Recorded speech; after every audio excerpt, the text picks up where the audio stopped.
The sun peeks out from behind the trees. Ducks roam the fields.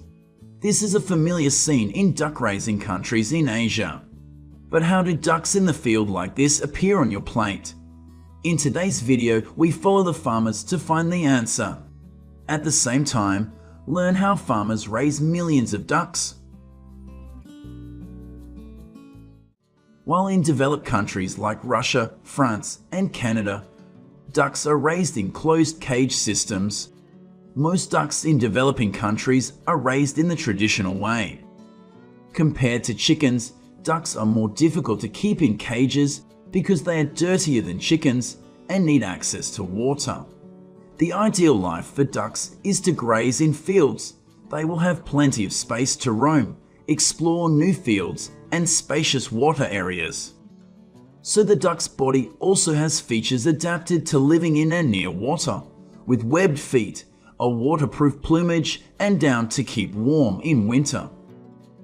Ducks have several advantages over other poultry species, especially their resistance to disease. They are hardy, excellent foragers, and easy to raise, especially in wetlands, where they tend to congregate in herds. You can see that the warehouse holds quite a few bags of food, all to meet the huge consumption needs of the ducks. Every day, he needs to bring about 3 to 5 bags of food to the fields for them like this. One disadvantage of ducks when raised and fed a balanced diet is the high amount of food wasted because their beak is shaped like a shovel. This leads to less efficient use of their food because they have no way to eat all of the food provided. This explains why their meat and eggs are more expensive than chicken. However, ducks have an advantage in that they can have very satisfactory yields even when the food quality is not the best. Therefore, besides animal feed, ducks will be taken to the fields in the morning to get food during the harvest season and return home in the afternoon. After about 29 days, these eggs will hatch. At this time, the facility owner will select healthy breeds for the breeder. At this farm, one-day-old ducks are delivered weekly and they are kept warm for up to 14 days with heat lamps, fed with food. Besides, they are vaccinated to prevent poultry diseases. After careful raising and care in the barn, healthy ducklings begin to get used to new foods. Here, they will get used to the environment with water and solar temperature. Finally, the ducklings will be transported by farmers to the fields to begin the process of grazing and foraging in the natural environment. In Southeast Asian countries, native ducks have been commonly raised for centuries for meat or eggs. In Indonesia and the Philippines alone, ducks are mainly raised for eggs, not for meat. Duck meat is consumed mainly by the Chinese, Hong Kong, Japanese, and Korean communities, and most of it is imported from Asia. About 40% of duck meat imports go to these 3 countries.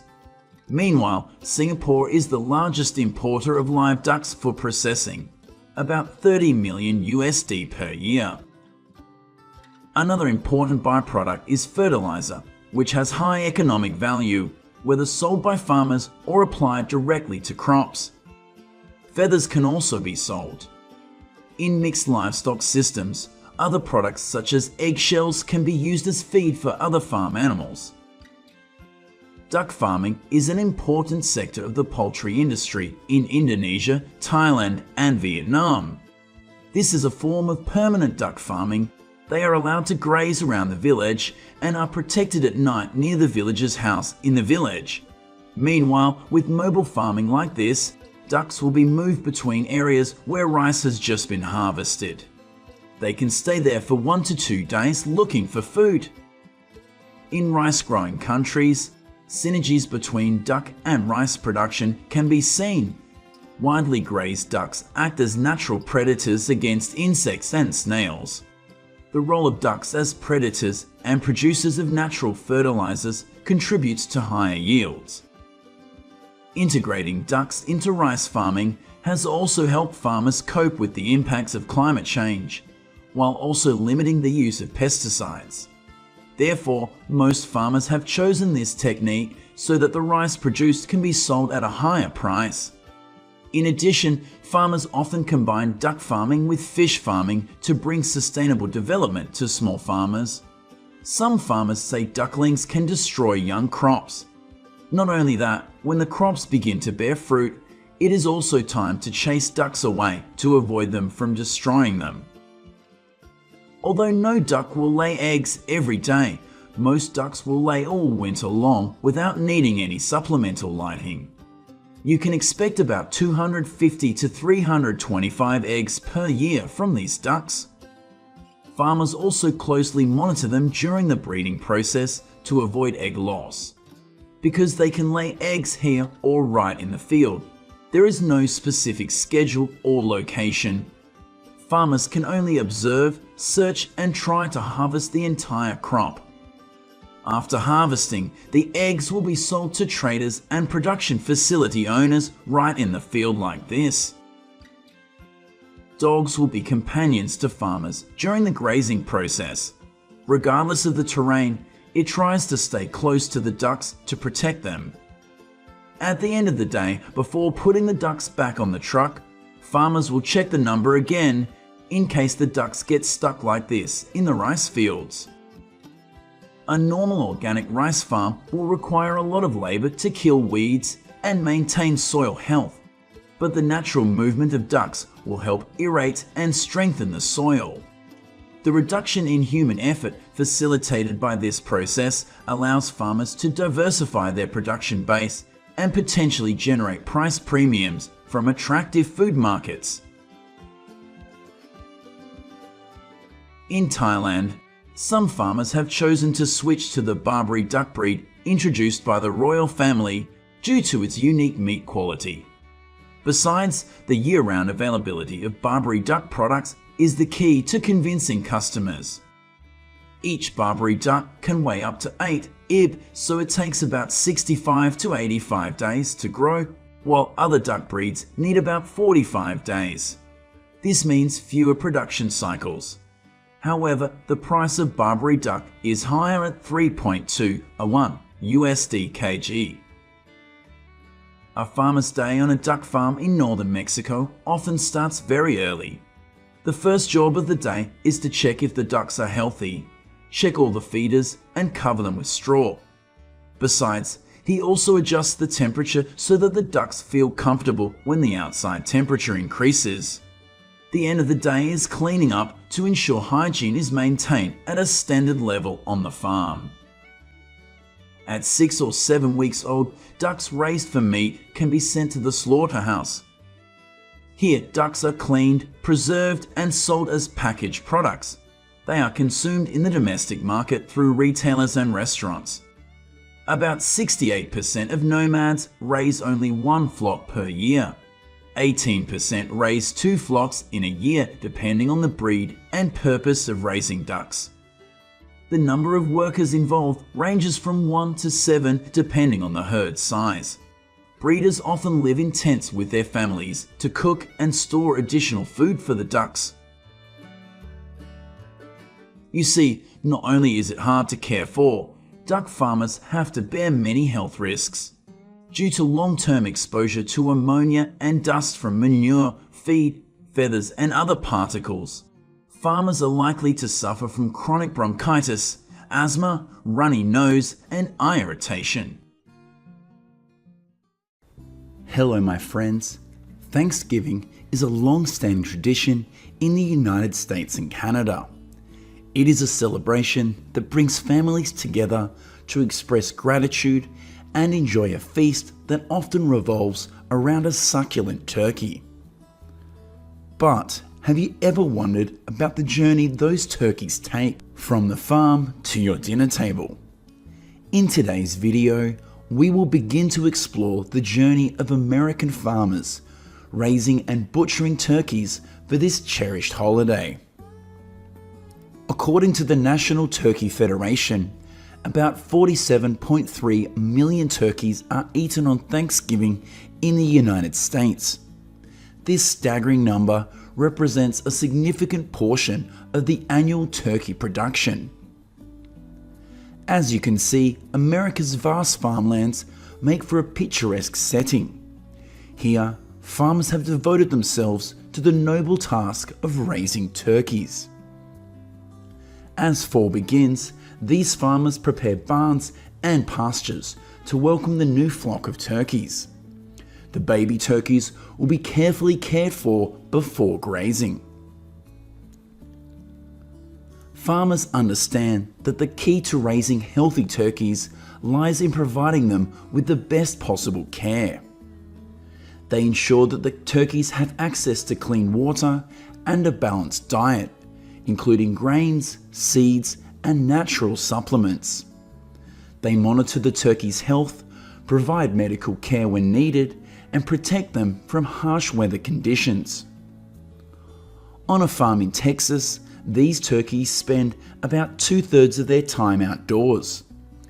Every day, they have access to grasslands and vegetation. Therefore, this flock of turkeys can mimic the natural behaviours of wild turkeys, while having a varied diet, which helps contribute to their health.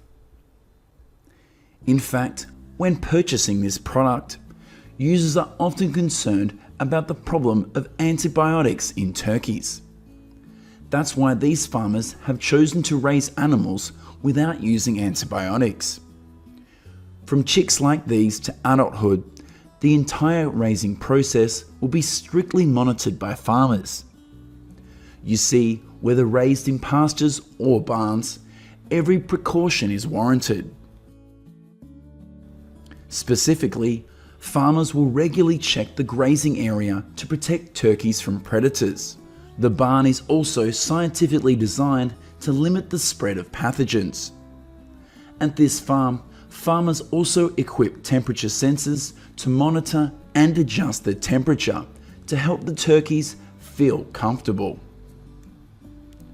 Improvements in turkey breeds, better feed formulations, and modern management is the reason why today's turkeys are larger in size. Modern production methods have shortened the time it takes for turkeys to mature. Typically, a female turkey takes 14 weeks to reach a weight of 15.5 pounds when processed, but it takes a male turkey about 18 weeks to reach a market weight of 38 pounds. And you see, to raise a male turkey to that weight, farmers need to provide 75 to 80 pounds of feed.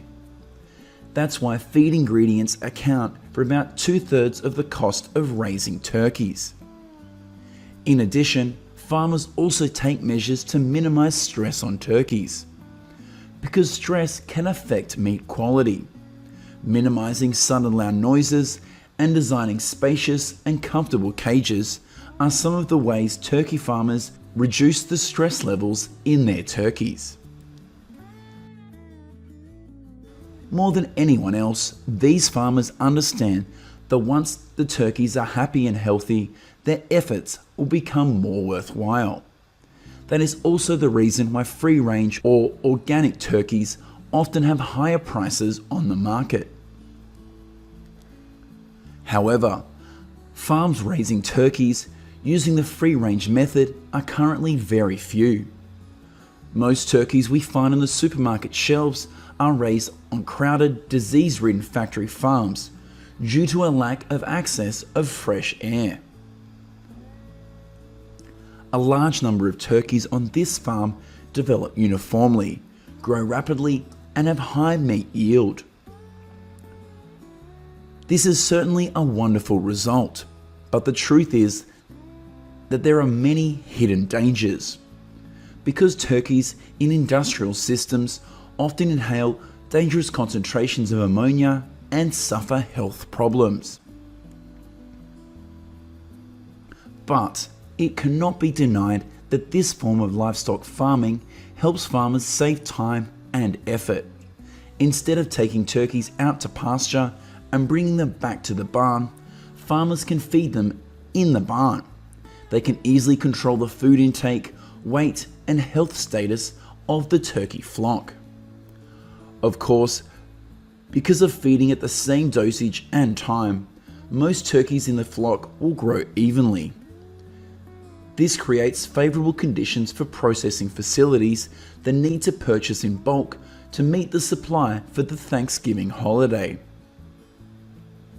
You see, the price of each product will reflect its quality and vice versa. Low prices are consistent with customer choices, have helped turkeys raised this way to always be on the supermarket shelves across the country. Of course, no matter where or by what method they are raised, their final destination is still the dining table. As Thanksgiving approaches, farmers will begin the process of selecting turkeys to send to slaughter facilities. Only the best turkeys make it to the dinner table. This meticulous selection process ensures that families nationwide will enjoy quality turkeys. Demand for Thanksgiving turkeys leads to a spike in poultry production. Before the holiday season, farmers and manufacturers have to work non-stop. Their mission is to raise, process, and distribute millions of turkeys. Now we come to the processing plants where millions of turkeys are slaughtered each year. First, the turkey will be dipped in water which is at about 145 degrees, to help clean the feathers before moving on to the next step. Once their skin is smooth like this, the cutter will begin cutting the legs off the turkey's body. The workers quickly and skillfully remove the organs, then check the weight and size for packaging. All turkeys will be brought to an area with refrigeration equipment to keep the meat fresh before being marketed to consumers. There are about 40 workers at this factory who work throughout the day to ensure a large supply of turkeys for the Thanksgiving holiday. Goodbye farms, now let's explore the kitchen, where the art of cooking takes centre stage. They are preparing the perfect turkey for Thanksgiving. Passed down through generations, turkey recipes combine tradition and innovation, each adding a unique touch to the holiday feast. The turkey is the centerpiece of the feast. It is a symbol of gratitude and abundance. It represents the hard work and dedication of American farmers. They have put a lot of their heart, time, and effort into raising these turkeys. You see, the journey from the vast fields to the dining table is too long. Farmers and turkeys together enrich the livestock industry and poultry product market. Besides, it is the love and commitment of farmers that has turned the turkey into a symbol of solidarity, gratitude, and spirit of the American people.